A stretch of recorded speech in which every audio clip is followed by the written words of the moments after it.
కేంద్రంలో అధికారంలో ఉన్న బీజేపీ ప్రభుత్వం మాజీ ప్రధానులు పివి నరసింహారావు, మన్మోహన్ సింగ్లను ప్రశంసించింది. సుప్రీంకోర్టులో విచారణ సందర్భంగా ప్రభుత్వం 1991లో ఆర్థిక సరళీకరణను ప్రారంభించి భారత ఆర్థిక వ్యవస్థ వృద్ధిలో కీలక పాత్ర పోషించిన అప్పటి ప్రధాని పివి నరసింహారావు, ఆర్థిక మంత్రి మన్మోహన్ సింగ్లను అభినందించింది. వారి నిర్ణయాల కారణంగానే దేశంలో లైసెన్స్ రాజ్కు ముగింపు పలికారని పేర్కొంది. చీఫ్ జస్టిస్ డివై చంద్రచూడ్ నేతృత్వంలోని 9 మంది న్యాయమూర్తుల ధర్మాసనానికి పివి మన్మోహన్ ప్రవేశపెట్టిన ఆర్థిక సంస్కరణలు, కంపెనీల చట్టం సహా అనేక చట్టాలను సరళీకృతం చేశాయని తెలియజేశారు.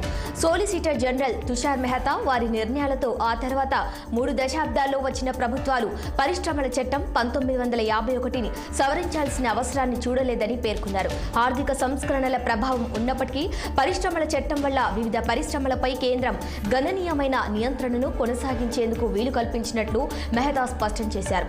ముఖ్యంగా కోవిడ్-19 మహమ్మారి లాంటి అత్యవసర పరిస్థితుల్లో జాతీయ ప్రయోజనాల దృష్ట్యా పరిశ్రమలను నియంత్రించే అధికారాన్ని కేంద్రం కలిగి ఉండగా ఇండస్ట్రియల్ ఆల్కహాల్ను నియంత్రించే అధికారం కేంద్ర ప్రభుత్వానికి లేకుంటే మహమ్మారి సమయంలో హ్యాండ్ శానిటైజర్ల ఉత్పత్తిలో రాజీ పడాల్సి వచ్చేదని మెహతా వెల్లడించారు.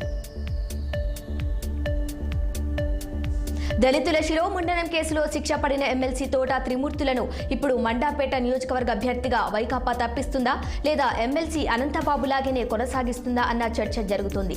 త్రిమూర్తులు పైకి సాత్వికుడిలా కనిపిస్తారు, కానీ చేసేవారిని దౌర్జన్యాలు, దాష్టికాలు, అక్రమాలే. నిత్యం 25-50 మంది అనుచరులను వెంటబెట్టుకుని తిరుగుతారు. అరాచకాలకు పాల్పడటాన్ని ప్రామాణికంగా అమలు చేస్తున్న వైకాపా అధిష్టానం త్రిమూర్తులకు శిక్ష పడటాన్ని అదనపు అర్హతగా భావిస్తుందేమో.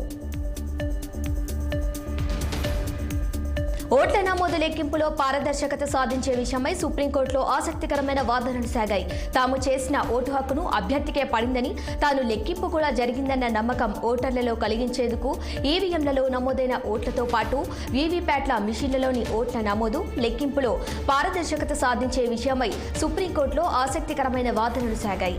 తాము చేసిన ఓటు హక్కు అనుకున్న అభ్యర్థికే పడిందని, తాను లెక్కింపు కూడా జరిగిందన్న నమ్మకం ఓటర్లలో కలిగించేందుకు ఈవీఎంలలో నమోదైన ఓట్లతో పాటు వీవీప్యాట్ మిషన్లలోని పేపర్ స్లిప్లన్నింటినీ లెక్కించాలని కోరుతూ దాఖలైన వ్యాజ్యాలపై వాదనలు జరిగాయి. ఈ పిటిషన్పై జస్టిస్ సంజీవ్ ఖన్నా, జస్టిస్ దీపాంకర్ దత్తాల ధర్మాసనం 2 గంటల పాటు వాదనలు ఆలకించింది.